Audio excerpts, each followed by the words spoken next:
You are here because you want to be inspired by other fellow type 1s, learn new things, hustle for the inspiration. The Diabetes Hustle Podcast.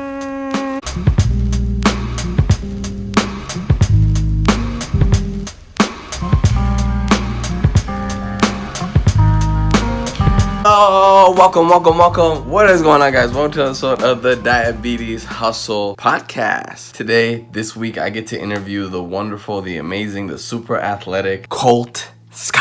For those of you who don't know, Colt Scott was involved in a TV show that's called The American Ninja. You're gonna find out what The American Ninja is, but basically in a gist, it's those crazy obstacles, those people jump around, looking like freaking animals. I don't know how he does it, but it was crazy. So Colt, I got to meet him through when we had the Diabetes music video last month during the end, hosted or actually got together by Chris. Chris, what is going on? Chris is known as Glucose Survival on Instagram. What is up, Chris, if you're listening? Thank you for having us all get together. You know me, being who I am, I took the advantage of being around all these amazing type 1 people. I got to interview Chris, and Colt was one of the people I got to interview. It was 3 people, all in one day. Ariel was last week. Colt is this week. Next week is Sage, so stay tuned for that. Colt, if you're watching, thank you so much for the interview. I really appreciate it. I hope you guys enjoy it. As off-topic conversation, it's like not even there.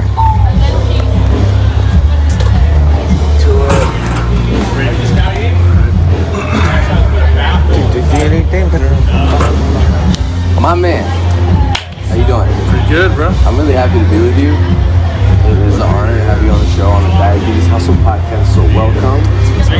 What's up? So for the people at home, just give them a quick bio, who you are, how old you are, how long you have type 1, and all that good stuff. I'm Colt Scott, American Ninja Warrior course tester. I've competed in Ultimate Beastmaster, Season 2, Episode 9. I'm an OCR racer. If you have a course in front of me, I'm gonna try and take it on.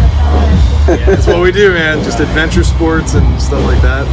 I've been a diabetic for 23 years. I got diagnosed when I was 18 months old, and then a couple of years later, my sister, who's older than me, got diagnosed when she was 5. So my parents have just been through the ringer with the whole disease. Well, I didn't know that. I'm finding that out right now. Yeah. That's crazy. What's your sister's name? Ellie. Okay, is it about the same age? I was 2 years older, yeah. Wow. So she was 5 when she got diagnosed, and you were 18 months. 18. Wow. So I was the first, and then a couple years later, went through the whole thing again. God bless your family. I was telling you that last night, but I didn't know your sister. Oh my God, that's insane. Yeah, my parents have just... They've seen it all. Oh yeah. And I never really had a good appreciation for it until I went to a conference in Florida and saw like how many parents don't let their kids do sports or go to school. Just limit them, Just for their own safety, but you're just not going to develop into a normal human being unless you have those experiences. Well, we really appreciate, you being a part of the community, being that, like, when I look at you, you are a perfect example of not letting diabetes limit you. Because when I first met you, you're like, hey, Cole, I put you on the blog. What do you do? He's like, I do obstacles, run everything. You did a backflip. Dude, yeah. How do you feel about that? Like, growing up with diabetes, you don't remember life before diabetes, obviously. Absolutely not. How did that feel, like, trying to do all these things you can do? Honestly, I think I'm really lucky to not have had that point where I can go back and be like, man, it's so much better without this. I've just had no choice but to adapt. I don't know what you've lost. You don't know what you know. Yeah, it's life too. Yeah, and everybody I've grown up with, it was a small town I grew up in, so everyone knew and everyone worked around it. It just helped me out to feel just totally normal. Right.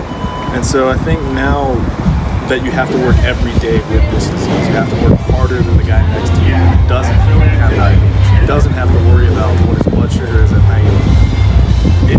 It's not the circumstances that create you, it's what you're made of. And so I think in that aspect, it's no wonder that I've become who I am today. Yeah, I love that, man. And like, take us through a little quick timeline. 18 months, obviously diagnosed. Give us that, like, what do you remember? Was it pens and pumps? Like, take us through that. Seeing the technology come along has just been fascinating. Well, I remember when I was 4, first went into preschool. The people who cared for me there, they would always like check my blood sugar at lunch, and then that was about it. Take a snack at this time, that was about it. Yeah. Just sheer faith, and this was before Dexcoms or any kind of CGM. Device, just like hope for the best. And now that I have one, it's like, how on earth did my parents let me go to school without this? And there were a couple like run-ins in elementary school where I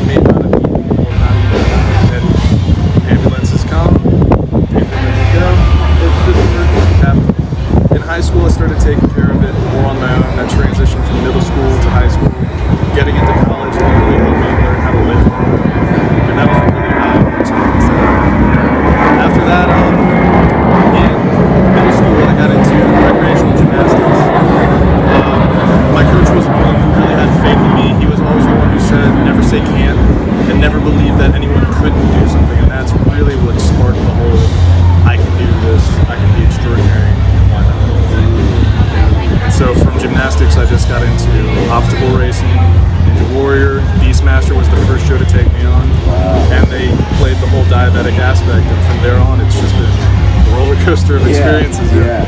So you are the original Diabadass, I would agree. I would love to be personified as the Diabadass, but I know that name has not been totally trademarked as it should.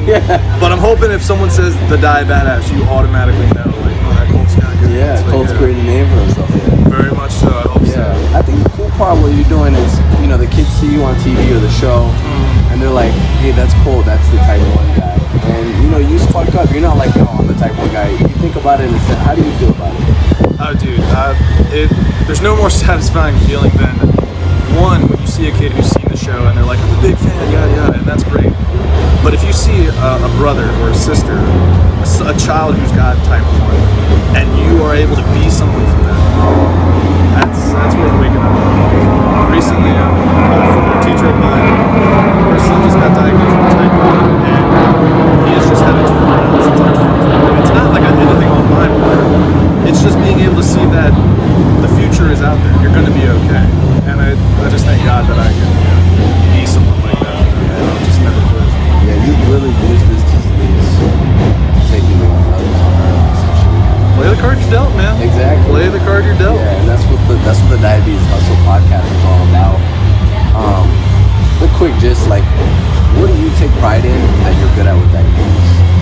What am I good at with diabetes? I think in all aspects, whatever. It could be small management, it could be something with a mindset. What is it that you take pride in? Since I haven't used a CGM for so long, I was really apprehensive to like use one, and now I do have one, and it's a lot easier to deal with. But living without one for so long, you have to have a good understanding of your body. You have to know how you feel. You have to be very introspective, and that's helped me in a lot of ways. Before competition, like, am I feeling nervous? Am I feeling, ready? Am I scared? Just to have a good sense of what you're feeling and being able to define it and recognize it has really helped me out in a lot of ways. So it's kind of like force you to like be in tune with your body, which I think is so related. I've been at Dexcom for the longest time. It's checking my blood sugar with brushing my teeth. And you have to like feel like, okay, you're in a workout, I feel kind of high or I feel kind of low, or this is what snacks I usually eat. And like, essentially, quote unquote, control freak is a good thing with this disease. Would you agree? I definitely think so. There are times where I can know, like, I'm not feeling it, but at the same time, because I've had it for so long, I get used to certain low blood sugars and won't notice until it is a little too late. So sometimes that Dexcom is a really good buffer just in case I can't sense it. And a quick 1 or 2 points, being that you're good at being in tune with your body, learning to listen. What advice do you have to offer the people that are watching at home, listening? The young kids, everyone with diabetes in a sense. What can you offer them? So being diabetic for how long again? Almost 23 years. 23 years, and my man is 24 and a half. 18 months, give or take some math, depending on when my birthday is this year. And you're a pen user, obviously. Still a pen user. I'm working my way up to a pump. I just haven't been sure about it being an athlete with chronic low blood sugars. I don't always want that steady stream of insulin to like throw me off. I was talking to you about like basals and whatnot, which you'll definitely see. Still a little ignorant to what bolus and basal is, but we'll try and fit in. We'll get you in there. Don't worry. Don't get me wrong. I'm a huge fan of it. I still. You saw me right now. I just injected. I have like pretty trust issues with my pump, which is a good thing. You're so used to schedules. As soon as we get thrown on schedules, these kids are just it's like being on vacation for someone who works all the time. Exactly. So more of like just what would you go off like? That's deep, man. I know it's a very big one. Trying to come up with something profound, but for you individually, what you feel like you can give as Colt.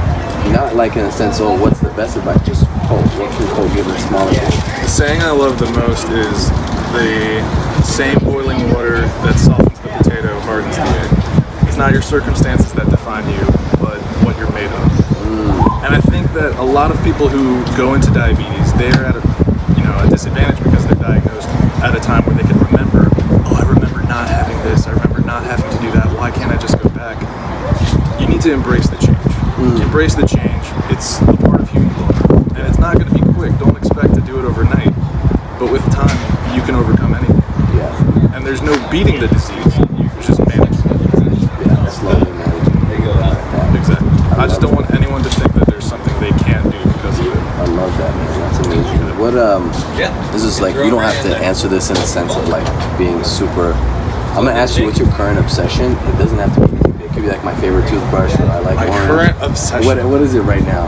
I am a shoe freak for one, because I do all the sports I do. I like Ninja. You know, they've got the New Balances and trail running. Solomon, give me a sponsorship. But lately it's been giant water bottles. And I don't know water bottles? Oh really? My god, dude! Plastic or like just water bottles? Like just giant water bottles. Like the last one I had was plastic, and it's like 101 ounces. I'm like, this is the big water bottle. And then I saw one that was a gallon, and I was like, ooh, yeah, I want that. So went ahead and got it, man. That's crazy, man. Yeah, I'm sure you've been carrying around water, bro. You're a giant athlete. Dude, You're in a surplus right now of calories? I'm in a surplus. Still getting used to it. Fun time. Yeah. Oh, everyone thinks it's great, but like when you're coming off of a deficit, it's like, oh no, I shouldn't be eating this. Yeah, your brain is fixed on like less, exactly less. Like looking at the calories. Like, can I? Oh shit, yeah. I guess I can. But I like your approach. You was like, I just try to stick to healthy foods. Oh, yeah. Just obviously larger quantity. It's not like I'm stuffing my face with donuts and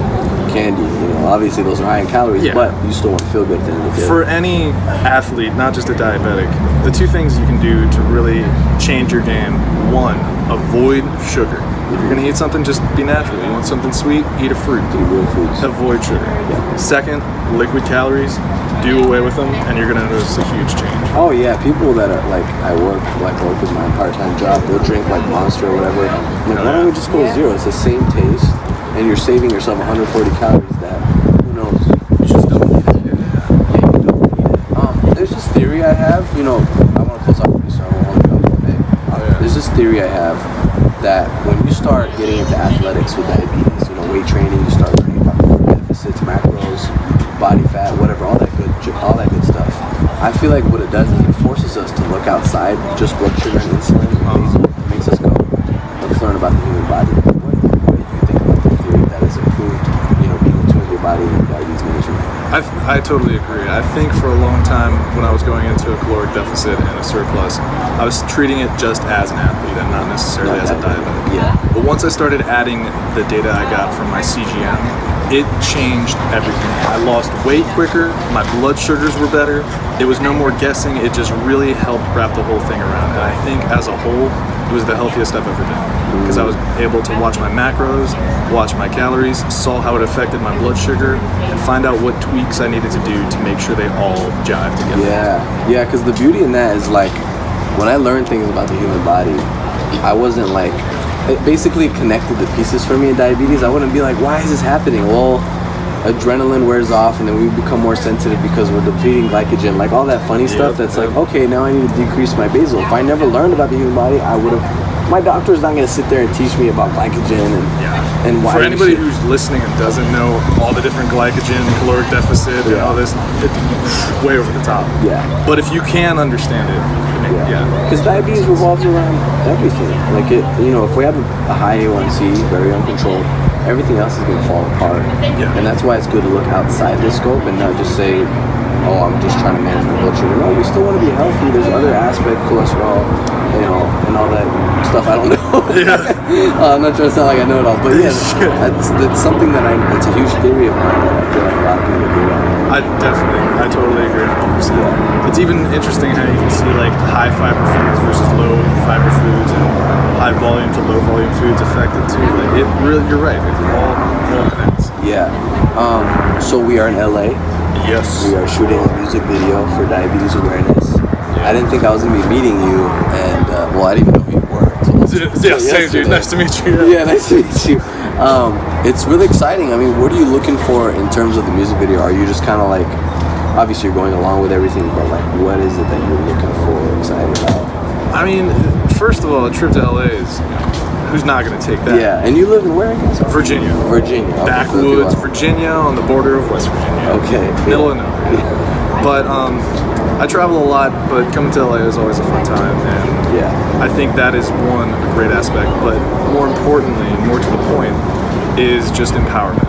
The time I've spent with all the guys who have been invited out here, you included, I've really felt comfortable and at home. And just like amongst my people who get it. For sure. And just to see, like, you know, we're all normal. It's just nobody's that weird, like, diabetic nerd who's like too involved with no, like you, even like I just like, do you have your juice box and crackers? Like, okay, let's calm down, Mr. Rogers. Like, yeah. But it's good to see like everybody can still lead a normal life. Yeah. And with this music video, hopefully the project will give more awareness and have people understand that, oh, you can eat that. You're not allergic to sugar. Yeah. It's just a different thing. Just get people to learn. Yeah, it's learn this stigma, because me and you, all of us are wearing a shirt right now. It's a blue circle with a black shirt in the middle, white pants. That's your name. See it, yeah. Colt Diabetic. Mine says Ali Diabetic. So my man, I really appreciate you coming on the show. I just want to nod you for a quick second. What you do is you inspire the young ones, the old ones, and diabetes, not the littles. That's damn right, dude. You know, taking the circumstance and taking yourself to the next level. Because, you know, we're all gonna die one day. Might as well play a hard game. And Cole is playing a dang hard game. And I appreciate you coming on the show. Let's go. Thank you so much. Nah, not a problem. Talk soon, man. Thank you so much. Appreciate it, man. Well, I'm gonna share this.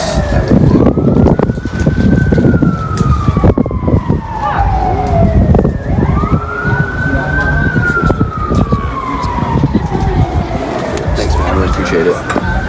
I'm gonna have to get Sage over here. That was it, guys. Thank you so much for listening or watching. This episode is available on iTunes, on my podcast, SoundCloud. I'm trying to get it on other sites. So if you guys enjoyed this, comment down below. What do you guys want to see next? What did you guys enjoy from this? What you got from it? Hit the like button. Share this with your peeps. Colt, thank you for the interview. I really appreciate it. Chris, thank you for setting us up in this diabetes music video, which is coming out November, Diabetes Awareness Month. Big gist before I leave that we got, and that me and Colt were trying to discuss, and my whole theory about learning stuff outside the realm of just insulin and blood sugar. Now, that's the thing I want to push to you guys. The moment I started learning more about fitness in the human body, the more things started coming together for diabetes. It's not just we're learning stuff about fitness and health and the human body just for fun and the heck of it. No, we are learning because it puts pieces together for our health. Trust me, believe me. Take it from Colt Scott himself, okay? Thank you guys for watching. I will see you guys on the next episode.